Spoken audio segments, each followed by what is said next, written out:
For advertisements, please contact 8125893028. మా mail ID maxtvtelugu@gmail.com. Hi hello నమస్తే welcome to Max TV health. ఈరోజు మనతో పాటు ఉన్నారు doctor Chinna Keshavulu, orthopedic surgeon at Srujana hospitals. మరి సార్తో మాట్లాడి మరికొన్ని విషయాలు తెలుసుకుందాం. నమస్తే సార్. నమస్కారం సార్, ఈరోజు మనం మాట్లాడబోయే టాపిక్ మోకాలు అరుగుదల. సో అసలు ఇది మోకాలు అరుగుదల అంటే ఏంటి సార్? ఏ ఏజ్ గ్రూప్ వాళ్ళకి ఎక్కువ వస్తుంది సార్ ఈ ప్రాబ్లం? మోకాల అరుగుదల అంటే మనం ఆస్టియో ఆర్థరైటిస్ అంటాం. ఆస్టియో ఆర్థరైటిస్ అంటే చాలా జాయింట్స్లలో వస్తుంటాయి అనమాట. హిప్ జాయింట్లో, నీ జాయింట్లో, అన్ని షోల్డర్ జాయింట్స్లో, చాలా జాయింట్స్లలో ఆస్టియో ఆర్థరైటిస్ వచ్చే ఛాన్స్ కామన్ ఉంటుంది. కానీ మనకు ఎక్కువ మోస్ట్ ఆఫ్ ద ఇండియన్ దాంట్లో వచ్చేది మోకాల అరుగుదల అంటాము, నీ ఆస్టియో ఆర్థరైటిస్ అంటాము. ఇది ఏంటి అంటే ఎక్కువ వర్క్ చేసేటోళ్ళ వీళ్ళల్లో ఎక్కువ వస్తుంటుంది అనమాట. కానీ ఇవాళ రేపు ఏంటి అంటే అందరు ఒబేసిటీ ఎక్కువ పెరగడం వల్ల నార్మల్లీ 40 అబోవ్ ఏజ్ గ్రూప్ వాళ్ళకి వచ్చేది ఇప్పుడు 30 నుంచి అందరికీ ఆస్టియోఆర్థరైటిస్ స్టార్ట్ అయిపోతుంది అనమాట. ఎందుకు అంటే day to day life, sedentary life style, మళ్ళీ ఒబేసిటీ, దీనివల్ల జాయింట్ మీద వెయిట్ అనేది పెరిగిపోతుంది. సో ఆ ఫోర్స్ వల్ల ఏంటి అంటే మన నార్మల్ వెయిట్ కన్నా ఒక 1 kg ఎక్కువ ఉన్నా కానీ 10 times ఫోర్స్ అనేది పెరుగుతుంది మన జాయింట్లో. సో మనం 10 kgs ఎక్కువ ఉంటే 100 times ఫోర్స్ అనేది జాయింట్ మీద పెరుగుతుంది. ఆ జాయింట్లో పెరగడం వల్ల ఏంటి అంటే అరుగుదల స్టార్ట్ అవుతుంది. సో మనకి నీ జాయింట్ మధ్యలో కార్టిలేజ్ అనేది ఉంటాం. ఆ కార్టిలేజ్ ఆల్రెడీ మనం వినే ఉంటాం కార్టిలేజ్ అని. సో నీ జాయింట్కి కార్టిలేజ్ అనేది ప్రొటెక్షన్ లాగా ఉంటుంది అనమాట బోన్కి. సో మనది ఎక్కువ వేర్ అండ్ టేర్ వల్ల ఈ కార్టిలేజ్ అనేది డీజనరేట్ అయిపోతుంటుంది, రాసుకుపోయి కార్టిలేజ్ అంతా డిజాల్వ్ అయిపోయి బోన్ రబ్బింగ్ స్టార్ట్ అవుతుంటుంది. ఈ బోన్ రబ్బింగ్ స్టార్ట్ అయినప్పుడు మనకు పెయిన్ అనేది స్టార్ట్ అవుతుంటుంది. సో ఈ ఆస్టియోఆర్థరైటిస్ ఏంటి అంటే మనకు చాలా స్టేజెస్ కూడా ఉంటాయి అన్నమాట. దీంట్లో 4 stages ఉంటాయి. ఫస్ట్ ఇది ఏంటి అంటే జస్ట్ అరుగుదల స్టార్ట్ కావడము. సెకండ్ ఏంటి అంటే బోన్ అరుగుదలం స్టార్ట్ అయ్యి చిన్న చిన్న సున్నప్రాలు అంటాం, అట్లా ఫామ్ కావడము. థర్డ్ వన్ ఆ బోన్ బోన్ గట్టిగా అయిపోవడము, స్క్లీరోసిస్ అంటాము. దాని తర్వాత సిస్ట్ ఫామ్ కావడం. ఇవన్నీ స్టేజెస్ ఉంటాయి అన్నమాట ఆస్టియోఆర్థరైటిస్లో. అంటే మనకి తెలుస్తుందా సార్ మోకాలు అరుగుదల అవుతుంది అంటే? మనకి మోకాల మీద కాలు పట్టుకొని మూమెంట్ చేసినప్పుడు మనకి ఆ మూమెంట్కి అప్ చేసేటప్పుడు క్రెపిటస్ అంటాం అనమాట. గర్గర్ అని సౌండ్ రావడం, ఆ మూమెంట్ మోకాలు బెండ్ చేసి స్ట్రైట్ చేయడం, చేయి మోకాల మీద పెట్టి చేస్తుంటే మనకు ఆ ఫీల్ అనేది తెలుస్తుంటుంది. సో మోకాలు అరుగుతుందా లేదా అనేది అక్కడ మనకు తెలిసిపోతుంది. సో ఆ ఫీల్ బట్టి మనం కొంచెం తెలుసుకోవచ్చు. ఇంకా పెయిన్ ఉంది, ఆ ఫీల్ ఉంది అంటే మోస్ట్లీ ఎక్స్రే తీసుకుంటే మనకు క్లియర్ ఐడియా వచ్చేస్తుంది అరుగుతుందా లేదా అనేది.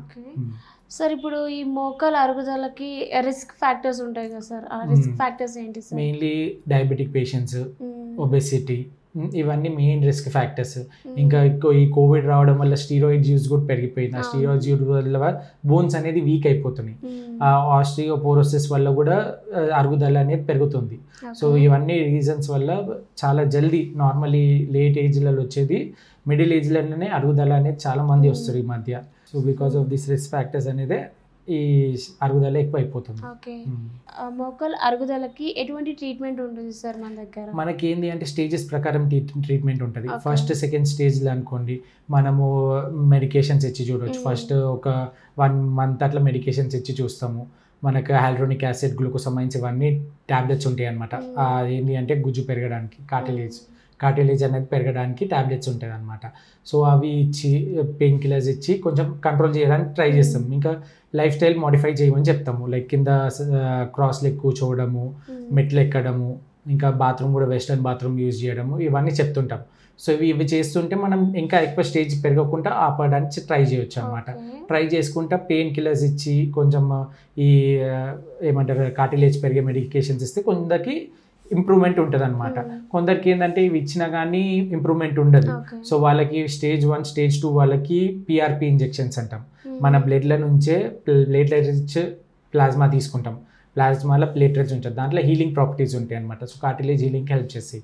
సో ఆ ప్లాస్మా PRPs తీసుకొని అవి మోకాలలో ఇంజెక్ట్ చేస్తాము. ఆ ఇంజెక్ట్ చేయడంతో కార్టిలేజ్ గ్రోత్ ఇవన్నీ మళ్ళీ పెరుగుతాయి. సో దానివల్ల కొందరికి ఏంటి అంటే ఇది ప్రోగ్రెస్ కాకుండా ఆపుతాము. కానీ వాళ్ళు ఆ లైఫ్ స్టైల్ మోడిఫికేషన్తో మనం ప్రివెంట్ చేసుకోవాలి. లేదు ప్రివెంట్ చేసుకోకపోతే మళ్ళీ ఆ స్టేజెస్ అనేది పెరుగుతుంటుంది. సో 3rd, 4th స్టేజ్ల వీళ్ళకి కంపల్సరీ ఏంటి అంటే మోకాలు మార్పిడి ఆపరేషన్ లేకపోతే ఆర్థోస్కోపిక్ రిపేర్ ఇవే చెప్తుంటాం. ముందు ఏంటి అంటే వచ్చిన వాళ్ళందరికీ మోకాలు మార్పిడి చేసేస్తుంది, కానీ ఇప్పుడు కెమెరాస్ పెట్టి ఆ కార్టిలేజ్ రీజనరేషన్ అనేది కొన్ని కొత్త టెక్నిక్స్ వచ్చినాయి. అవి కొన్ని చూస్తున్నాను అనమాట. అవితో కొన్ని బెటర్ హీలింగ్ ప్రాపర్టీస్ అవన్నీ ఉంటున్నాయి కాబట్టి కొందరు ట్రై చేస్తున్నాము. ఏది అంటే సెకండ్ థర్డ్ ఉన్న వాళ్ళకి. ఫోర్త్ స్టేజ్ అయితే కంప్లీట్ టీకేఆర్ బెస్ట్ ఆప్షన్ అని చెప్పేస్తున్నాం అన్నమాట. సో ఈ మోకాలు అరుగుదల ఉన్న వాళ్ళు ఎటువంటి ప్రికాషన్స్ తీసుకోవాలి? అదే ప్రికాషన్స్ అంటే బేసిక్లీ మెట్లు ఎక్కువ ఎక్కడము దిగడం చేయొద్దు. లిఫ్ట్ యూజ్ చేయాలి, ఎక్కువ స్టెప్స్ స్టేర్ కేస్ ఎక్కువ యూజ్ చేయకూడదు. ఏంటి అంటే స్టార్ట్ అయినది అరుగుదల స్టార్ట్ అయినాక యూజ్ చేయొద్దు. అరుగుదల స్టార్ట్ కాకుండా మనం యూజ్ చేస్తే ఏం ప్రాబ్లం లేదు, కానీ వన్స్ అరుగుదల స్టార్ట్ అవుతుంది అంటే అవాయిడ్ చేసుకుంటే బెటర్. ఎందుకంటే మన నీ 90 degrees కన్నా ఎక్కువ బెండ్ చేస్తే మనకి రబ్బింగ్ అనేది పెరుగుతుంది. సో ఆ కార్టిలేజ్ రబ్ కావడంతో ఇంకా ఎక్కువ అవుతుంటుంది. సో అది ప్రివెంట్ చేయాలి అంటే అవాయిడ్ చేయడం బెటర్. ఇంకా బాత్రూమ్ కూడా వెస్టర్న్ బాత్రూమ్స్ యూజ్ చేయమంటాం. ఇంకా క్రాస్ లెగ్ సక్లం బుక్లం పెట్టి కూర్చోవడం అవి అంటాం. అవి అన్నీ తక్కువ చేసుకుంటే బెటర్ ప్రివెన్షన్లో. ఇంకా వెయిట్ ఎక్కువ ఉంటే వెయిట్ తక్కువ చేయడం. మనకు 10 kgs వెయిట్ ఎక్కువ 1 kg వెయిట్ తగ్గించినా కానీ పెయిన్ అనేది చాలా 90% పెయిన్ తగ్గిపోతుంది చాలా మందికి. ఆ వెయిట్ వల్ల కూడా చాలా ఎఫెక్ట్ అనేది చూపిస్తుంటుంది. ఓకే సార్, యాజ్ ఎ డాక్టర్గా ఈ మోకాలు అరుగుదల రాకూడదంటే అంటే మన బోన్స్ అంటే బోన్స్లో కాల్షియం ఉండాలి కదా, సో ఎటువంటి ఫుడ్ తీసుకుంటే తొందరగా ఈ ప్రాబ్లం రాకుండా ఉంటుంది? ఈ మధ్య ఏమవుతుంది అంటే చాలా మంది సన్లైట్లకి వెళ్తలేరు. సో వాళ్ళకి ఏంటి అంటే విటమిన్ డెఫిషియన్సీ అవుతుంది. సో మనం ఎంత కాల్షియం రిచ్ ఫుడ్స్ తిన్నా కానీ ఆ వైటమిన్ డి డెఫిషియన్సీ వల్ల మనకి కాల్షియం అబ్జార్ప్షన్ అవుతలేదు. సో ఒకటి వైటమిన్ డి లెవెల్స్ చెక్ చేసుకోవాలి, వైటమిన్ డి లెవెల్స్ నార్మల్ ఉండేటట్టు చేసుకోవాలి. ఇంకా డైలీ 1 hour సన్లైట్లో, అది ఎర్లీ మార్నింగ్ 7 to 9 మధ్యలో సన్లైట్లో ఎప్పుడైనా కూర్చుంటే బెటర్ అనమాట.